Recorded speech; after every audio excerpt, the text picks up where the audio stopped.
what is the substance and what is the quality declares something as a science, something as mythology, something as history, something as philosophy. I tell you, after thoroughly studying, and I was also spending some time with many different autobiographies of people from various walks of life, from different parts of the world and different time and culture. Listen. The conclusion I arrived, Vedas and Agamas have highest qualities and values of science. Understand? The revelations and declarations of Vedas and Agamas, whether in the field of health, in the field of cosmology,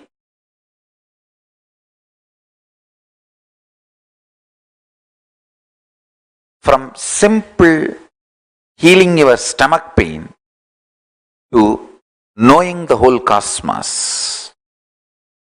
The revelations of Agamas have higher quality and scientific values than anything declared as science in the world. Just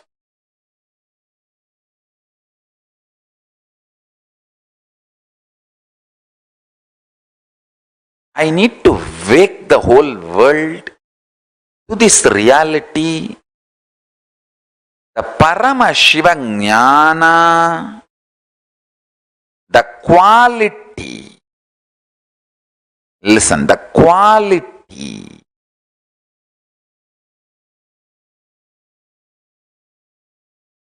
the values declared as the definition for defining something as a science. One example, that objectivity, ability to reproduce, reproducibility. There are multiple qualities of science. If you conduct an experiment, if you conduct a trial, if you observe, it should match all these scales. Only then you can call something as science. Those basic values, substance which makes science a science. If you see the declarations and revelations of the Vedic agamic truths, what is revealed in Vedagamic truths is more scientific than anything called science on the planet Earth. My life's mission is to make humanity wake up to that reality.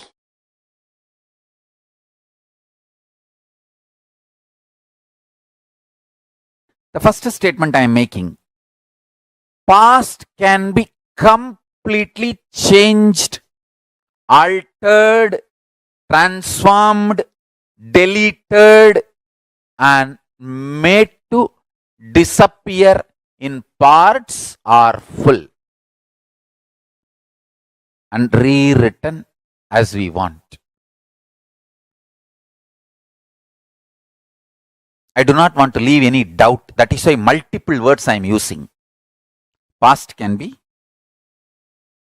fully deleted, or half deleted, or partly deleted, deleted as we want. It can be transformed fully, partly, as we want. It can be changed, rewritten fully, partly, or as we want. Understand?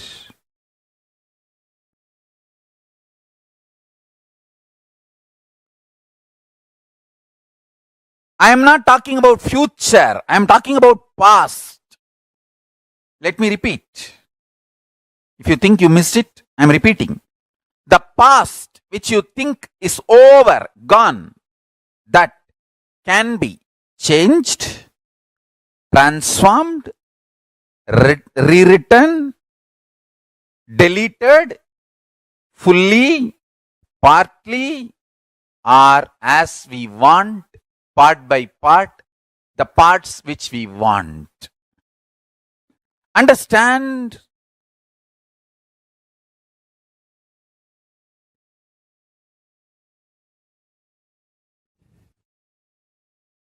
I'll tell you one small incident. I used to make a lot of beautiful deities in clay. I'll collect the clay after the Ganesh Chaturthi. The vendors, the people who make clay Ganeshas, they are basically the traditional family of Kuyavar family. The families who make pots and sell in the village. That families, they make Ganesha during the Ganesh Chaturthi. They bring clay from their lake nearby their house and bring it to the main center of the small town. I don't want to say town. Those days it was not town. It was a small town. They bring the clay and make Ganesha and sell, and the remaining clay they just leave it and go. And the local shop owners, they feel that remaining clay is a big headache to remove. I'll go and collect all of it and start making deities out of it. So I used to make a lot of deities and keep for Navaratri and make Navaratri Utsavam. My neighbor, all my neighbors were part of larger family. So my neighbor, one of my grandmother, either they are part of the blood relatives or distant relatives or literally like a friends and same family. And neighbor, we had one of my grandmothers. I do not know how she is related to me directly or indirectly. Her name is Pattamma, we used to call, and she's a very sweet person. Her husband, one of the grandfathers, how directly or indirectly is related, I don't remember. He told me once, instead of wasting whole day making this deities on your own, just spend few rupee in the shop, you will get it and bring and keep it and celebrate Navaratri. Those days I used to be having darshan of Arunagiri Yogeshwara. I ran to Arunagiri Yogeshwara and said, my neighbor Tata is telling like this, Swamiji, what do you think? Can you tell me what should I do? He laughed and said, all the people who buy from the shop and keep, do you think they get enlightened? They get experience. It is not the deity, it is the time you spend, your energy, your involvement, that makes you enlightened. He made a very beautiful statement. எல்லாத்தையும் பணத்துக்கு சமமாக்குனா இப்ப மொத்தமா பணத்தை பேங்க்ல வச்சுட்டு நம்மளா செத்து போயிடலாமா? வாழறதாம்பா வாழ்க்கை, எல்லாம் பணத்துக்கு சமம் இல்ல. He told beautifully, living is life, not everything is equivalent to money. If everything is equivalent to money, we can put all the money in the bank and then die. Is that life? Understand? The click I had with Arunagiri Yogeshwara, with this teaching, he was telling, our involvement makes life. Our living makes the life. Then I realized why Parivrajaka. I used to think, those days, Paramacharya, we used to hear regularly, Paramacharya is walking from one place to another place. After 15 days, we will hear that he has moved to a nearby village. I used to think, why 15 days we have to waste by going by walk? We can hire a bicycle. Those days, the bicycles used to be hired. In the villages, they will give the bicycle for hiring. 1 hour, 60 paise. For 1 hour, the hiring charge is 60 paise. If you take 2 hours, 1 rupee. 20 paise discount. The bicycle, they will give for lending. Lending bicycle used to be the tradition those days. I used to think, even then I never used to think that let us have a car and all that. We can just hire a bicycle for Acharya and he can bicycle and go to the next village within 1 day. Why 15 days wasting? I used to think. Now I understand. Now with 10 vehicles, 2 ambulance,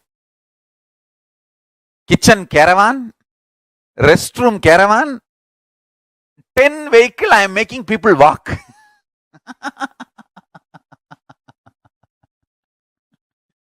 Because I know.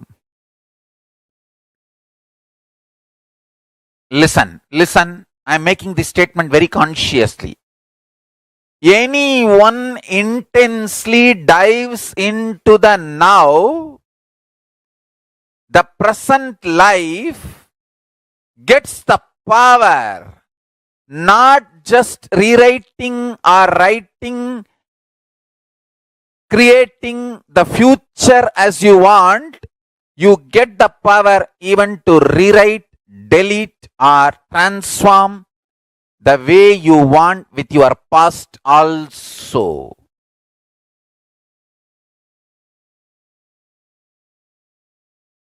You may think Swamiji will always exaggerate. No. If you think I always exaggerate, you are man. You are human being. If you think, he will tell the truth only, even though it looks like exaggeration. You are my disciple. If you think I always exaggerate, you are just ordinary human being. If you know, yes, it may look exaggeration, but he is always right. In few days I will understand, in few days I will realize what he said. Then you are my disciple.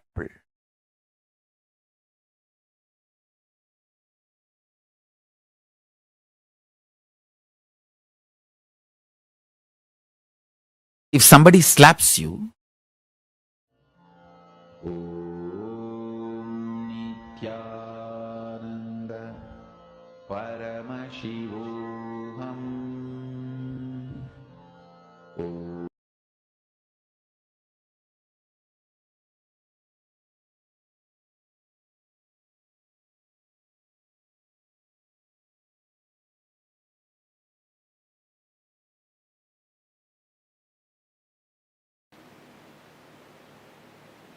Consider this line, straight line, as present moment.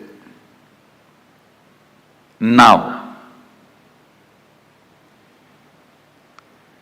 every thought happens between past and future. Please listen. Actually, from morning I am giving you different truths about time. Now all those zigzag puzzles will fall in place if you just grasp this one. All thoughts, it can be as simple as feeling like having a cup of tea, or as complicated as politically strategizing for some victory. It can be as simple as wanting to have a cup of coffee, or as complicated as political strategizing for some victory. Any thought. Thought means movement between past and future. Thought means nothing but you move to the past and future. This is past. Let's consider this as past, and this as future.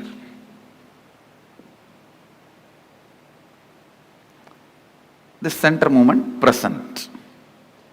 Where the present meets the past and future, that moment is now. This is that now. Present.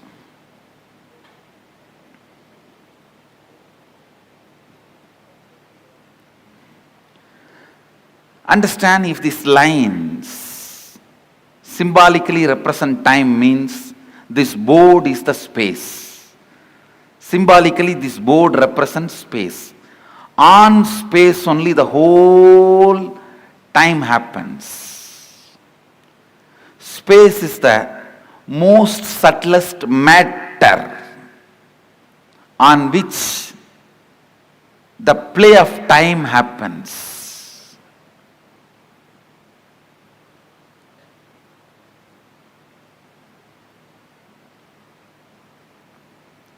Just understand this example. Your movement between past and future is thought. Like you jump from here to there to here to there to here to there to here. That is what I call your perception about you, life, your existence. Your existence is nothing but the movements. Because till you know your real reality, as on now, whatever you know about you is nothing but your thinking. Am I right? Is there anything you know about you more than your thinking? Anybody? If you know something more about you, more than your thinking, this seat is for you.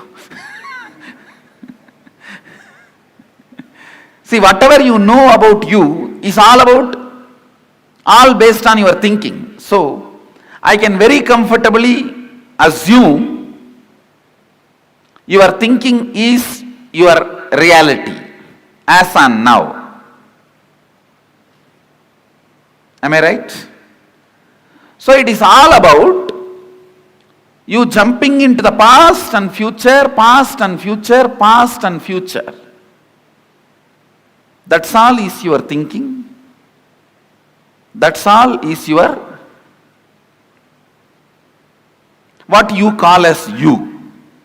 See, what I call as you is much beyond than what you call as you. So now I am talking about what you call as you. It's all about movements between the past and future. And I want you to know, it has a direct utility in your life's balance sheet. So please don't think it is some philosophy, it is some metaphysics, it is some intellectual stuff.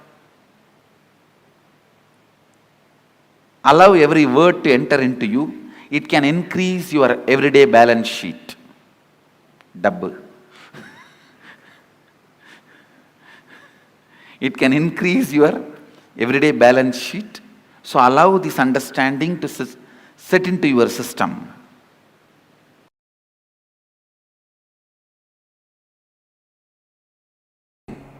Listen. Your will can never be against the will of the cosmos. Your will can never be against the will of the planets. Your will can never be against the will of the universe. Because you have not willed, planets continue to do their allotted responsibility. If you will, they always come to you. Listen, in three ways they come to you.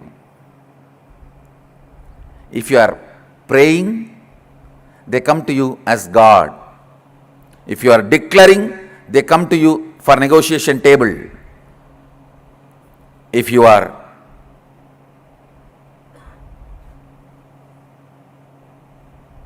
responding from the depth of oneness, Sadashivoham, they just do what you say.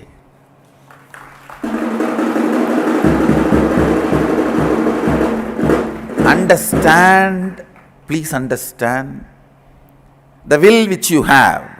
See, all of you have will. That is why you are, even if you want, you can move your hand, you can close your eyes, you can turn your head. Whatever will you have to run your body and your mind, this will and the cosmic will which runs the sun, moon, planets, these two only quantitatively differ. Smaller, higher, that's all. They do not have quality difference. Good, bad, no. God, devil, no. This is one of the major truth, very important truth. Sanatana Hindu Dharma teaches, I should tell you, Sanatana Hindu Dharma alone teaches.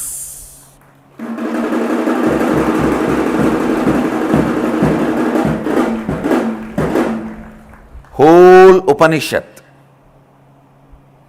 introduces you, Shrunmandu Vishwe Amritasya Putraha. You are junior Putra, son of immortality. So there is only quantitative difference. You are small and that is high. Amritasya, the state of Amritatva is bigger and you are smaller. You are Putra of that. But nowhere it says there is qualitative difference. Understand? The ideas you cognize are very important for the realization and manifesting your reality. Understand? The physiology of the reality.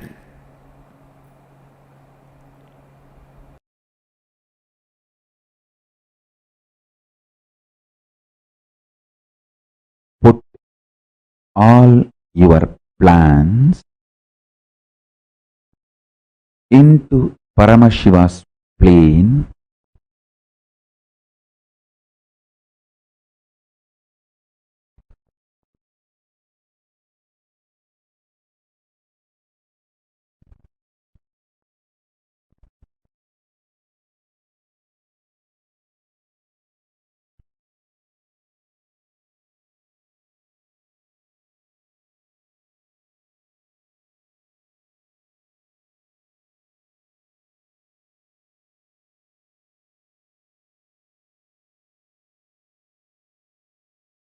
with the grace of Paramashiva.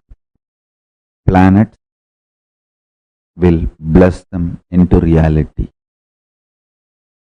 Listen. Listen carefully. By experiencing Paramashanta Swarupa of Paramashiva inside you, every time offer your plans about everything into Paramashiva's Paramashanta plane, and he will bless the planet to make your plans into reality. Listen. I'm just mapping the whole science into words, into formulas for all of you to experience. Listen intensely.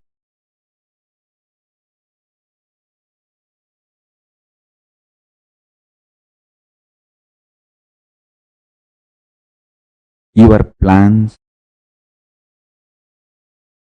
dilute your existence, lower the quality of your existence when you get agitated, when your plans trigger your personal fear or greed, adds stress to your personality, and it dilutes the quality of your existence. Neither the plans get fulfilled, even if they get fulfilled, by the time you are tired, frustrated, bored about your own plans and you don't enjoy them or their result. Listen carefully. In my life, the greatest gift I received from my Guru, Arunagiri Yogishwara, is before even I started developing personality, he made me realize I am the manifestation of a principle. Every plan I have is the plan of that principle. So, every plan, the cosmic principle becomes stronger in me, that made the plans blessed by the planets, and planets made my plans into reality. Understand? Whenever you realize your plans are aligned with the cosmic plane, with the cosmic principles, Paramashiva passes your plans, he signs, approved.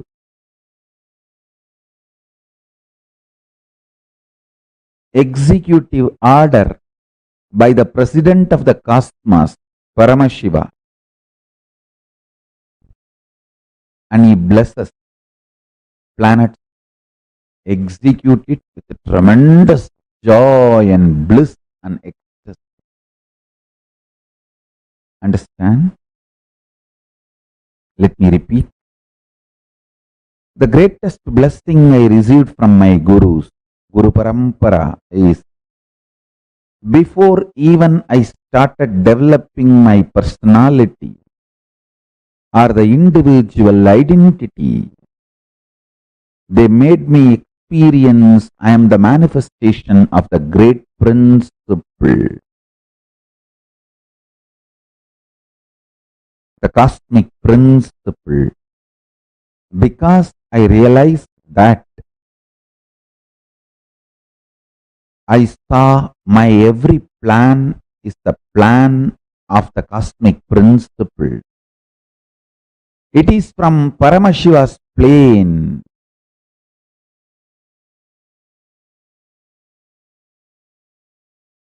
Simply, planets manifest them.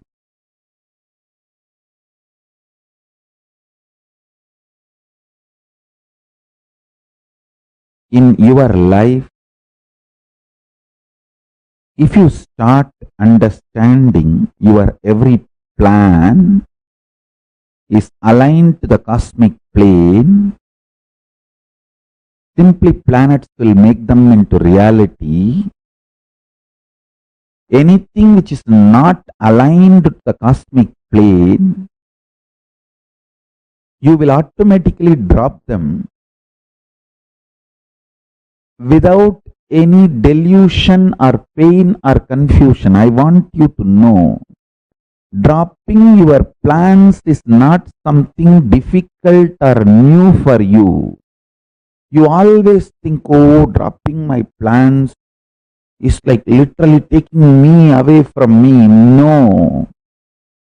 You have done billions of stupid plans in your life, and you should feel blessed that they all have not become reality. So dropping your plans is not something, most of the time you not only drop, you even forget your plans. In a way, that is a blessing. Paramashanta Swarupa. Adding more and more peace in you will make you realize your every plan is connected to cosmic plane. And listen. Listen carefully. When you feel your plans are cosmic plane and planets are making that into reality, you will gain the confidence to surrender your whole individuality and personality to Paramashiva and realize you are the manifestation of the cosmic principle Paramashiva, not any separate personality or individuality. That is the ultimate vacation. That is what I call reaching Kailasa once for all. I just know I don't have separate personality, identity or individuality.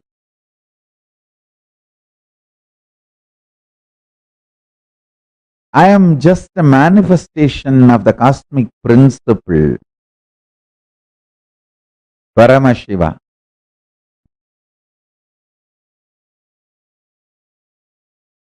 Absolutely confident of my existence, my plans, my plane and my planet.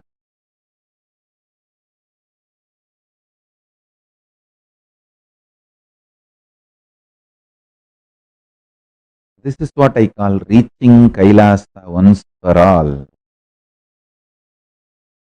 Relaxing in Kailasa.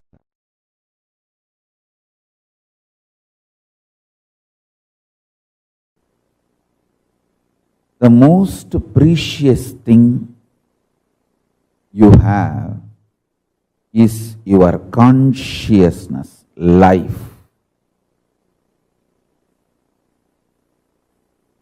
It can be molded, manifested as you want just by your Ichcha Shakti. You need Kriya Shakti only to enjoy it, not to manifest it. Listen. What you want can be manifested just by your sheer Ichcha Shakti. Your Kriya Shakti, action power is required only to celebrate it, enjoy it. Let me explain more clearly, more straight. Listen.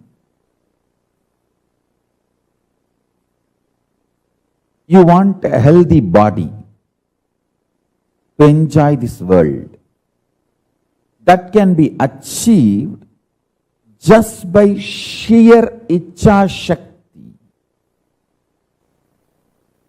One of the biggest problem all human beings feel that they need to do a lot of actions, they need a lot of Kriya Shakti to achieve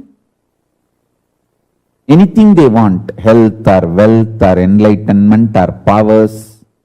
That is delusion. Please understand, you need sheer Ichcha Shakti, means will, desire, that's it. The desire itself is capable of manifesting Kriya, the action power. Listen to these three words. Icha Shakti, your desire power. Power to desire, will.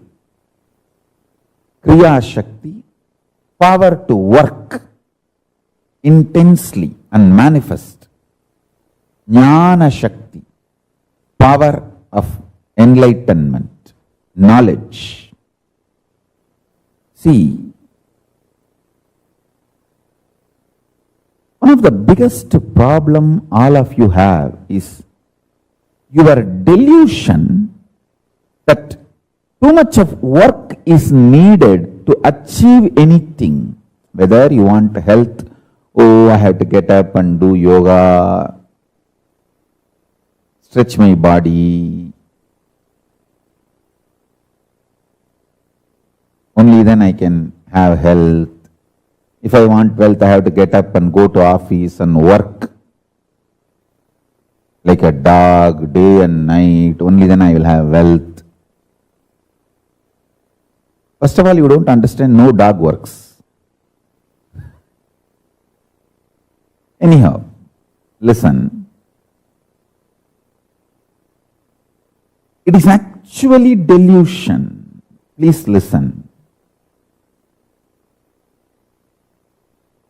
Your sheer power to desire, Icha Shakti, gives 99% success. 99% means 99.999% success is your sheer desire power, Icha Shakti.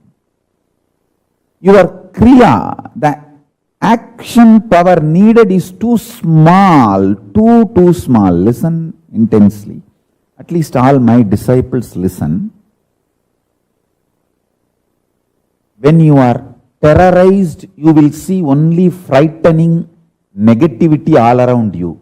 You will lose trust on everything, on Guru, on life, even on yourself. When you fall in love, even your stupid,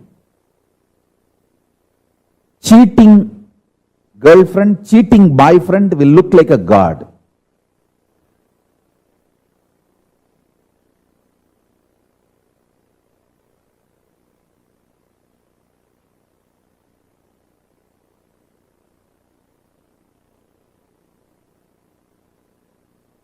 So your opinions are delusion.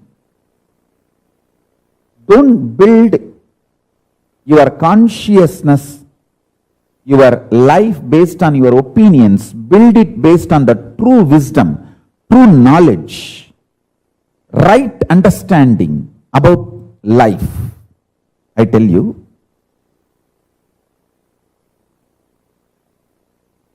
listen carefully.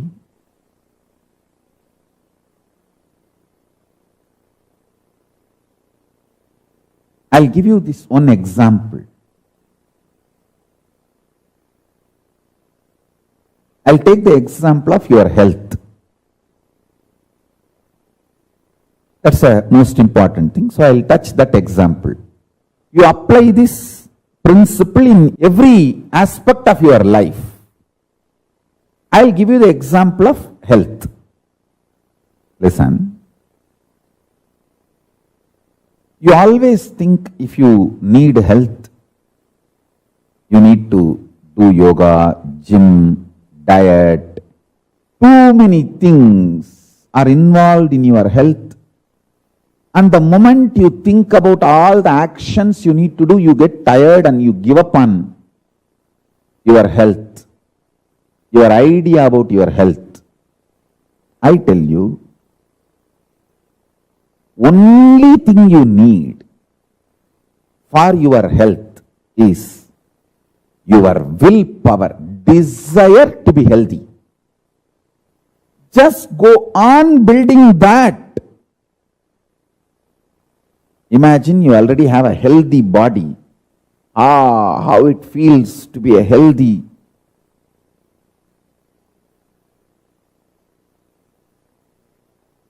Beautiful, shining, glowing, happy, youthful, energetic body. I tell you, if the life is infused into your life, consciousness, if life is infused into your consciousness in the form of Ichcha Shakti, desire, 99.999% of the work is done. Your actions are needed only to enjoy what you want through that healthy body. See, I am not disrespecting Kriya Shakti. Listen carefully. I am not disrespecting Kriya Shakti. I am only saying your delusion about Kriya Shakti puts you in tiredness, boredom, frustration, life negativity. That is what is wrong.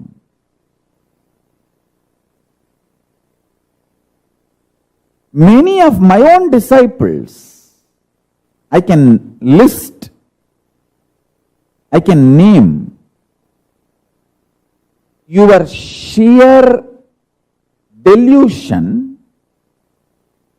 fear, puts you in life negativity, frustration, and due to that frustration, you actually destroy your health and lose your life. I tell you, fill yourself with desire, intense desire for health. Ichcha Shakti. Ichcha Shakti is too powerful. Without even your knowledge, it will push you and make you do all your homework, your yoga, your gym, and your diet, everything without even your knowledge. If you are constantly thinking about, oh, I have to do this, I have to do that to keep myself healthy, one day you will go to gym and do some 10 biceps and find out 10 minutes workout, and then you will see, oh, whether my biceps have become big. You will be going on checking. Listen carefully. If you infuse Ichcha Shakti,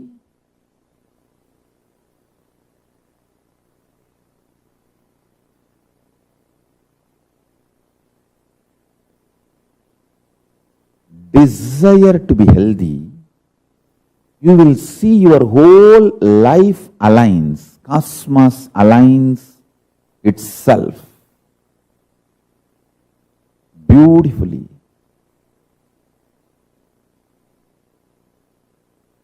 I am not telling all this to make you as a good human being or better human being. No. If you listen to all this, you will become good human being, better human being. Is different. My interest is not just making you as a good human being or better human being. My interest is to make you conscious human being, enlightened human being, enlightened being. I am telling you,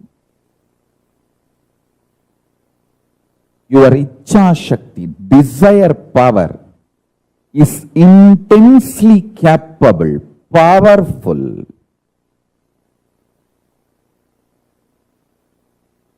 to manifest whatever you want.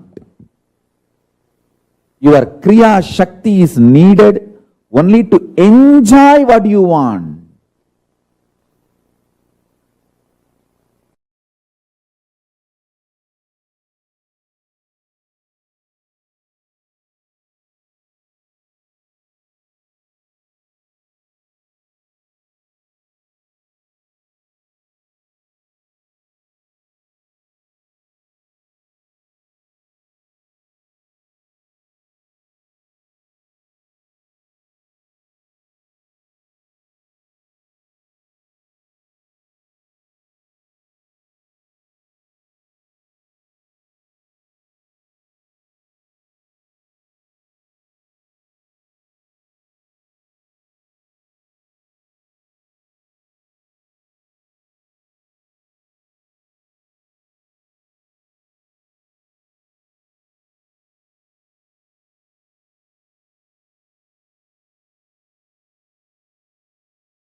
Nityanandam, what are the clicks that each of you had?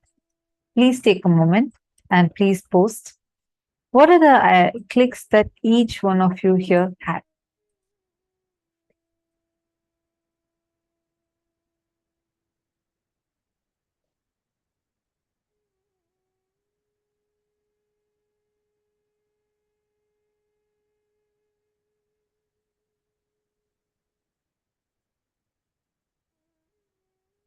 Understand, like what Swamiji was revealing, right? First and foremost thing, in the last session and this session, it's like almost like a continuation. Past can be changed, completely changed, altered, transformed, deleted, and made to disappear. Mind is waiting to get heard and it is loaded with past. The mood of your body, your mind, your physiology, psychology, and you keep now plays a very important role in your whole life.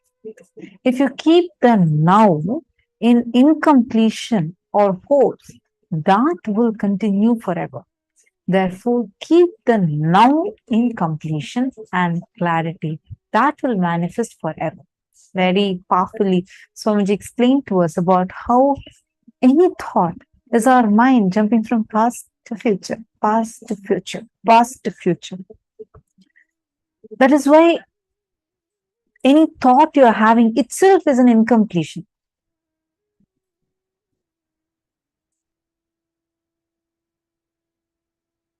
Many of you are understanding this so far. Did you all catch what Swamiji explained about offering your plans to Paramashivam? How many of you understood that?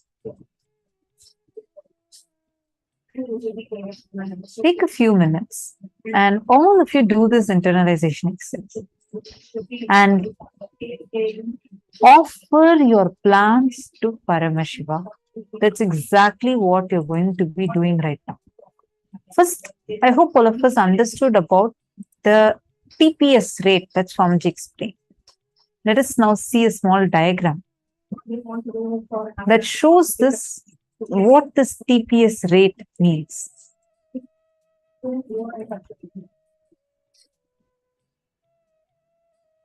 Hope all of you are able to see this.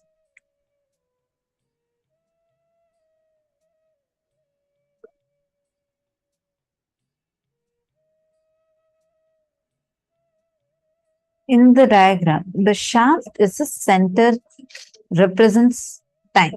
At any given time, the greater your TPS or the thought per second rate is, the more far flung you are from consciousness of present moment. You are simply worrying either about your past or your future. You're worrying about the future, thus allowing it to slip into the past without ever getting a glimpse of the present. Swamiji explained to us about this time shaft, right? And Swamiji also explained to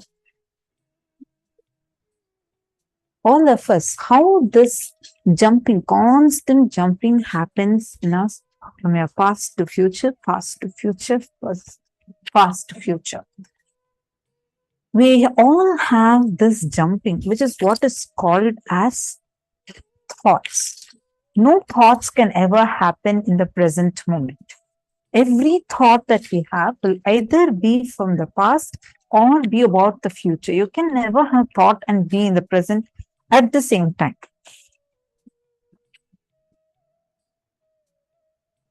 Hope all of you understood this.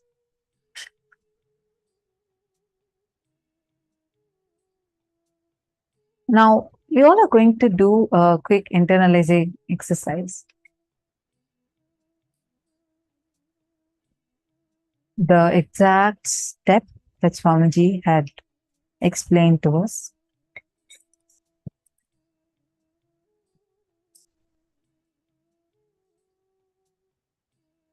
Like how Swamiji beautifully revealed, human beings are endowed with the energy to make what they want as a reality. Whatever you want in your life, you have the energy to make it as a reality. Pen down your plans for this year. Like Swamiji explained, if you will, planets always come to you. They come to you in three ways. If you are praying, they come to you as God. If you are declaring, they come to you in the negotiation table. If you're responding from the depth of oneness, Sadashivoham, they just do what you say. Pin down your plans for this year. Put all your plans into Paramashiva's plane. Experience the Paramashanta Swarupa of Paramashiva inside you. And every time, offer your plans about everything in this way into the Paramashiva's Paramashanta plane. He will bless the planets to make your plans into reality. Please take a few minutes and please start this process. Write down your goals for this year. What all are the things you want to achieve this year? If any of you have any questions, feel free to post it in the chat.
Nithyanandam, everyone. It is so nice to be here with every single one of you today. And after we just had such a powerful satsang from Swamiji, where we learned how to manifest anything we want just by our will persistence, just by our Ichha Shakti, right? And it's like such a breakthrough cognition because nobody in the world would have such a cognition. Okay, if I just will for something, if I just decide for something, I can make anything happen. And we just need our Ichha Shakti to do whatever we want to do. After that, the Kriya Shakti, the action, the Kriya Shakti which we use is only to fulfill that decision, the action which we have to do. Please understand, Swamiji says 99% is Ichha Shakti and 1% is Kriya Shakti. Meaning 99% is you need to seek for it, you need to want it badly, and 1% is the action required once you seek anything. The seeking is powerful enough to fulfill itself. Such a powerful cognition. And now, using the same powerful cognition, all of us are going to start the power manifestation. All of us just wrote down, right? What are all the different things in our life which we just make it happen just by deciding from the space of Paramashiva, from the space of Sadashiva, we make whatever we want happen. That is when even the Navagrahas will listen and obey what we say. When we are in the space of Paramashiva, that's what Swamiji told, that is what we understood in today's internalization exercise, right? So now using the same cognition, just by our Ichha Shakti, we are going to manifest this power. So now we are going to manifest the power of Swachanda Chari. This is where we would be scanning the obstacles of each other and the solution for it. It can be anything. It can be related to your health or your wealth or any other issue which you face.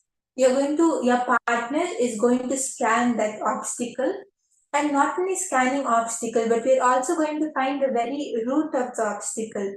For example, if you feel that you don't have enough wealth, you don't have enough money, your partner is not only going to scan that aspect, but he's also going to scan the root of it. It can be that you're not having completion with your wealth aspect, or you're having so much of the poverty consciousness, or whatever is the root cognition inside you, right? Because Swamiji says that whatever manifests in our life is not because of the situations outside. It is because of the space we hold inside. The space which we hold inside only reflects outside. That is what manifests what we have. So when you complete with the cognition inside you, that is when the things and the situations outside you will change. Yes. So we will first of all scan what is the issue. You can share with each other. You can all partner up. Find out what is the problem for which your partner needs the scan for. Not just that, you also have to look for the solution. What is the solution which the third eye is revealing for your partner for that particular issue? For example, wealth. Okay, I'm trying to manifest a job. I want to manifest a job maybe for 20,000 US dollars per month. But I have not been successful. I think I have all the capabilities to make it happen. But there is something still there. Let your partner scan for you. Tell you, you will know, you will find out something very interesting things. Some small incompletion which may come up from when you were as young as 5 years old, where some cognition is sitting inside and it is not letting you manifest. So third eye will give you a breakthrough solutions and the obstacles which are there for you to be able to manifest that job, right? So this is going to be very interesting. It can be anything which you want this. It can be health, wealth, relationships, even spirituality. In any dimension and aspect of your life, you are looking for a solution. Please do this round and let us all start. Yes, so now I request all the participants to partner up. You can partner up with anyone in the Zoom, or if you have any of your friends or family members who you know and who might want this, who might want to manifest with this with you, you can call and partner up with them also. So I request, I'm giving 2 minutes, and I request everyone to quickly partner up.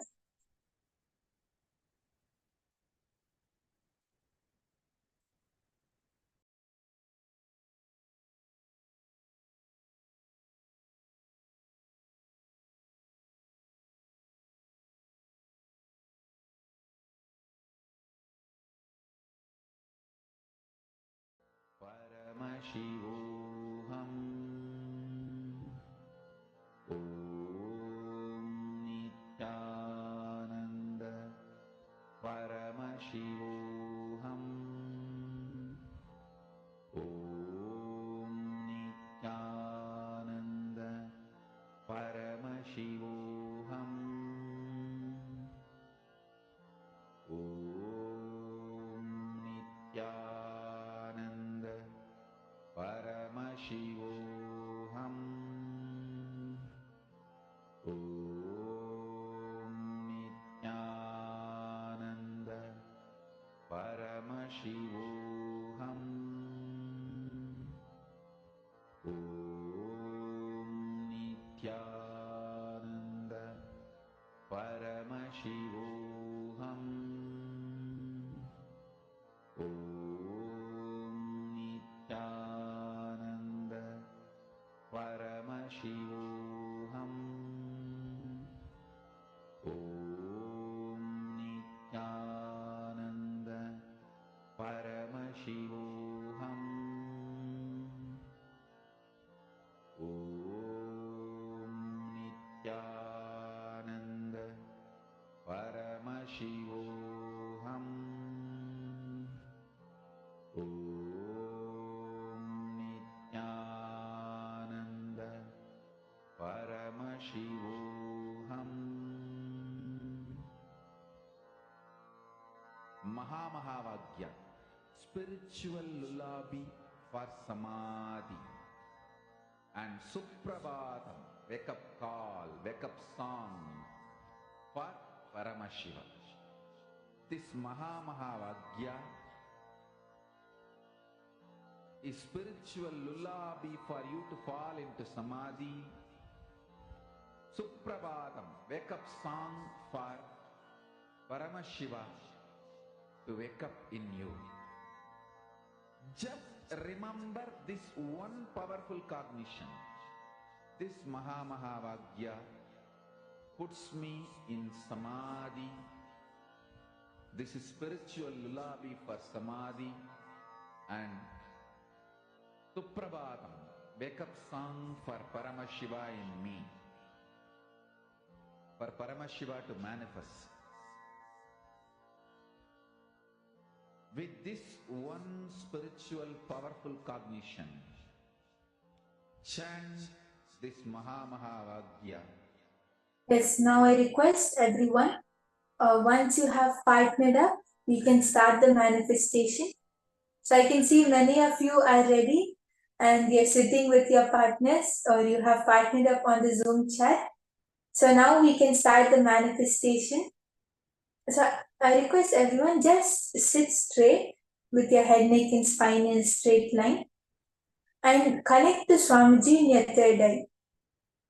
Just feel the presence of Swamiji in your third eye and intensely start chanting the Mahavakya. Let your whole body and let your whole being vibrate with the Mahavakya. There should be nothing else inside you except Mahavakya. You should not be having any thoughts. You should not be having any background music in your head. Just let the Mahavakya vibrate inside you. And put your awareness on your third eye, like how you would look at a rose, right? You would look at it with intensity, but you would still have the gentleness while looking at it. In the same way, just put your awareness on your third eye.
Yes, I request everyone to continue, just intensely sit and decide that yes, I am going to manifest. Because all of us just learned the moment you decide, the moment you hold the Ichha Shakti, that is when Paramashiva will immediately manifest in you, right? Even Lord Buddha himself, he sat for 12 years. He tried, he did so many different techniques for enlightenment. Then at last, when he tried this last option with him, I don't know what I'm going to do. I'm just going to sit and I'm not going to get up. I'm going to put my full intensity with his whole being decided. With the intensity and the willpower of his whole being, he decided that I'm going to sit over here and not get up till I achieve enlightenment. And the next second, he was Lord Buddha got enlightened.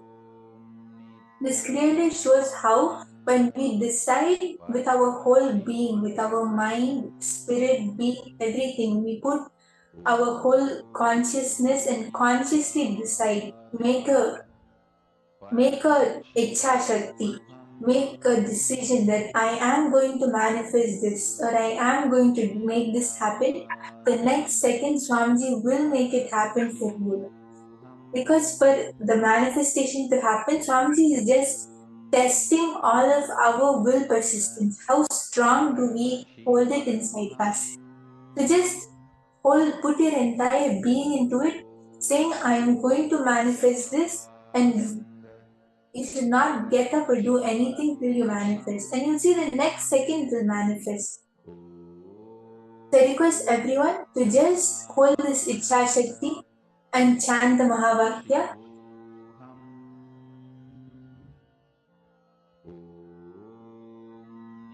Nithyananda Paramashivoham.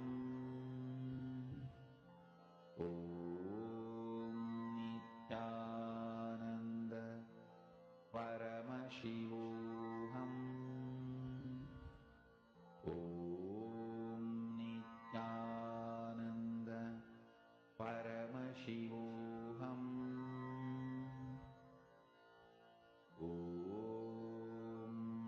Nithyananda Paramashivoham.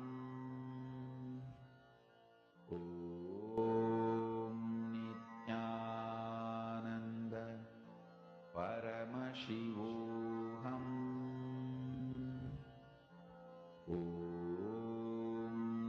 Nithyananda Paramashivoham.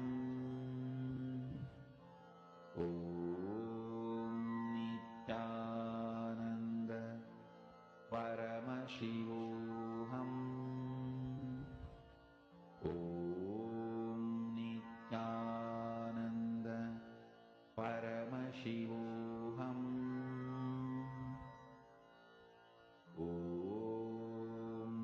And you'll also see that when you manifest for another person, when you scan the obstacle of another person, the obstacle inside you, what is stopping you from making whatever you want happen, will also just disappear. It will also vanish. When you do the power manifestation and when you find solutions and scan the obstacles of other people, it reflects inside you. So that is when even your problems and obstacles will disappear.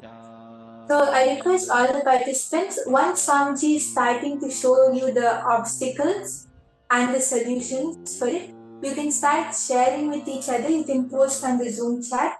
And if you're connected with any friend or family member through your phone, you can confirm the answer with them and post on the chat how was your manifestation. So I request everyone to go ahead and you can post whatever Swamiji showed you. You can share it with your partner. Paramashivoham.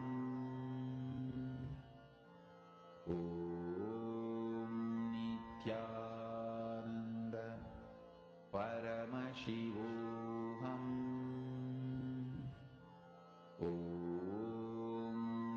Nithyananda Paramashivoham. Nithyananda Paramashivoham.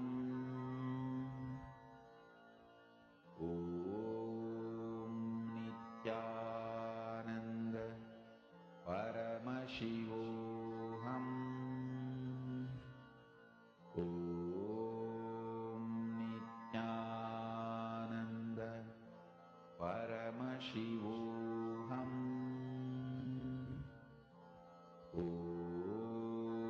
Nithyananda Paramashivoham.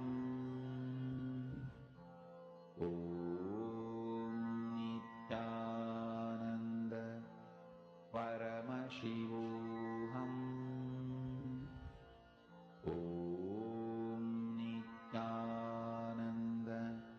Paramashivoham.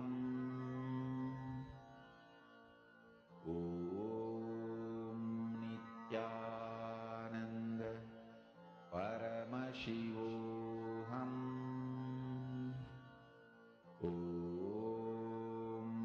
Nithyananda Paramashivoham.